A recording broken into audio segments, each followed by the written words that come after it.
Perkenalkan, nama saya Saril Samsudin, NIM F22121119. Di sini saya akan menjelaskan tentang sistem struktur dan sistem utilitas. Yang pertama-tama itu sistem struktur. Substruktur yang saya gunakan adalah bore pile. Karakteristik struktur bore pile adalah: pertama, bore pile memiliki permukaan yang lebih besar karena proses pemboran. 2. Lebih cocok untuk tanah yang kurang stabil atau memiliki lapisan tanah kuat di kedalaman tertentu. 3. Tidak menyebabkan getaran terlebih dan suara selama proses pembuatan. Dan keuntungannya itu dukungan lebih baik pada tanah yang kurang stabil. Selanjutnya, proses pembuatan tidak menghasilkan getaran yang signifikan. Ya. Dan yang terakhir, memungkinkan penggunaan pada lokasi yang lebih padat. Dan adapun keterbatasannya yaitu biaya pembuatan lebih tinggi karena melibatkan mesin bor dan tidak efektif untuk tanah yang terlalu kuat atau batu. Selanjutnya, sistem struktur. Ini masih masuk dalam substruktur.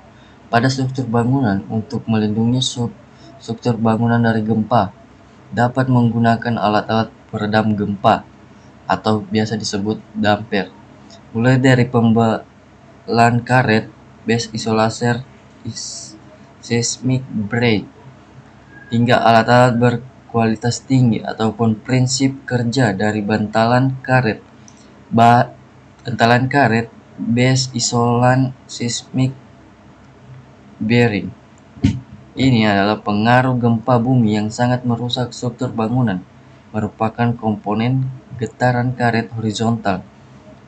Getaran tersebut dapat menimbulkan gaya reaksi yang besar. Selanjutnya, sistem struktur core bangunan. Core atau bangunan merupakan sekunder, adalah suatu tempat untuk meletakkan transportasi vertikal dan distribusi energi seperti lift, tangga, WC, dan shaft mekanis. Core adalah tempat untuk membuat sistem-sistem transportasi mekanis dan vertikal serta menambah kekuatan bangunan. Core adalah struktur horizontal kaku. 2. Penghubung inti tulang belakang dengan kolom luar yang berjarak dekat. 3. Inti pusat mengandung dinding geser atau bingkai yang diperkuat. 4. Core berupa dinding dalam bangunan beton bertulang dan rangka baja.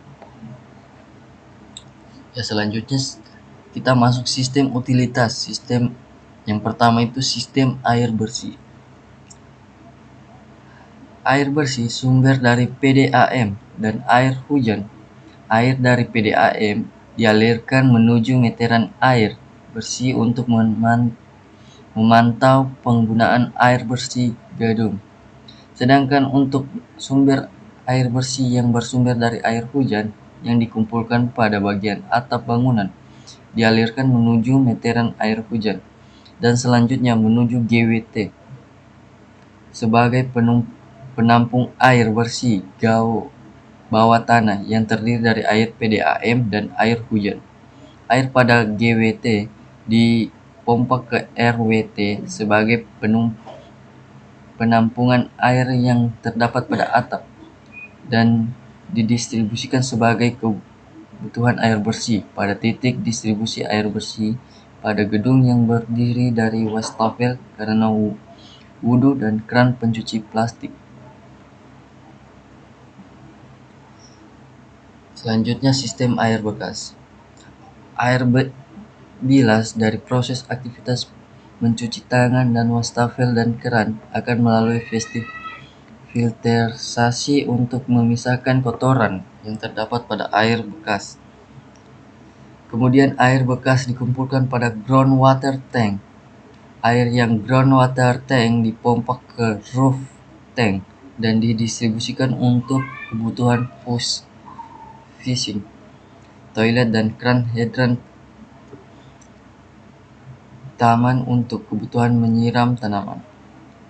Untuk mengantisipasi habisnya ketersediaan air daur ulang, maka kebutuhan air display dari air bersih melalui RWT air bersih menunjukkan meteran air untuk menghitung tambahan keseluruhan air bersih saat air daur ulang tidak mencukupi. Selanjutnya, air ini didisplay seperti halnya air bekas. Dan terakhir, sistem air kotor. Air kotor yang berasal dari kloset yang mengandung limbah padat dialirkan menuju subtank untuk memisahkan limbah padat dan air dengan mengendapkan dan mengeluarkan limbah padat subtank dan mengalirkan kandungan air ke sistem resapan, di mana air diresapkan pada taman dan dialirkan sebagai kebutuhan air pada tanaman dengan sistem peresapan air. Sekian presentasi saya, terima kasih.